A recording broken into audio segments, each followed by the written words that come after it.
अगर 15:25 को सरलतम भिन्न यानी फ्रैक्शन इन सिंपलेस्ट फॉर्म के रूप में बदलें तो 15:25 एक रेशियो हो जाएगा और हम इसे लिख लेते हैं। तो अब हमें 15:25 को हल करना है और हम इस अनुपात को भिन्न यानी फ्रैक्शन के रूप में 15/25 लिख सकते हैं। और अगर हमें इसे सरलतम रूप यानी कि सिंपलेस्ट फॉर्म में लिखना है तो हमें ये सोचना होगा कि ऐसी कौन सी बड़ी संख्या होगी जो कि 15 और 25 दोनों को डिवाइड करती हो। ध्यान से देखेंगे तो आप पाएंगे कि 5 दोनों का कॉमन फैक्टर है और मेरे हिसाब से यही वो सबसे बड़ी संख्या है जो दोनों को विभाजित करती है। तो आइए दोनों को 5 से डिवाइड करते हैं। अब हम इसका सिंपलेस्ट फॉर्म निकालेंगे और अंश यानी न्यूमरेटर और हर यानी कि डिनोमिनेटर को 5 से विभाजित करेंगे और देखेंगे कि इसका उत्तर क्या आता है। तो 15 को 5 से विभाजित करने पर 3 आता है और 25 को 5 से विभाजित करने पर 5 आता है। तो ये हो गया 3/5।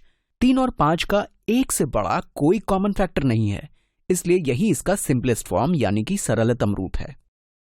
तो इस तरह हमने इस सवाल को हल कर लिया है और दिए हुए भिन्न यानी फ्रैक्शन को सरलतम रूप में लिख भी दिया है।